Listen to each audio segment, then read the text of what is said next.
Hi friends, എല്ലാവർക്കും സുരേ ബ്ലോഗിലേക്ക് സ്വാഗതം. അപ്പോൾ ഫ്രണ്ട്സിന് ഇപ്പോൾ ഇങ്ങനെ വീഡിയോ എടുത്ത് മുന്നിലോട്ട് വന്നിരിക്കുന്നത് നാളെ 2026 ജൂലൈ 31 വെള്ളിയാഴ്ച ഈ ജില്ലയിലെ വിദ്യാഭ്യാസ സ്ഥാപനങ്ങൾക്ക് ഇപ്പോൾ ജില്ലാ കളക്ടർ അവധി പ്രഖ്യാപിച്ചുകൊണ്ട് ഉത്തരവായിട്ടുണ്ട്. എവിടെയാണെന്ന് നോക്കാം, നേരെ വീഡിയോയിലോട്ട് പോകാം.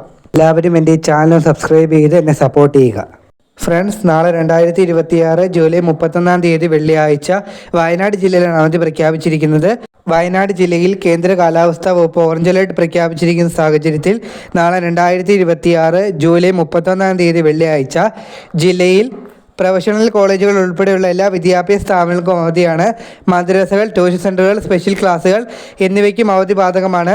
എന്നാൽ വയനാട് ജില്ലയിൽ റെസിഡൻഷ്യൽ സ്കൂളുകൾക്കും റെസിഡൻഷ്യൽ കോളേജുകൾക്കും നാളത്തെ അവധി ബാധകമല്ല. ഇപ്പോൾ നിലവിൽ നാളെ വയനാട് ജില്ലയിൽ മാത്രമാണ് അവധി പ്രഖ്യാപിച്ചിരിക്കുന്നത്. ഇന്നും വയനാട് ജില്ലയിൽ അവധിയായിരുന്നു. ഇനിയും എവിടെയെങ്കിലും അവധി വരികയാണെങ്കിൽ നിങ്ങളെ അപ്പോൾ തന്നെ അറിയിക്കുന്നതാണ്. അപ്പോൾ എല്ലാവരും പോകുന്നതിന് മുന്നേ ആ ചാനൽ സബ്സ്ക്രൈബ് ചെയ്ത് തന്നെ സപ്പോർട്ട് ചെയ്യുക. എല്ലാവർക്കും നന്ദി.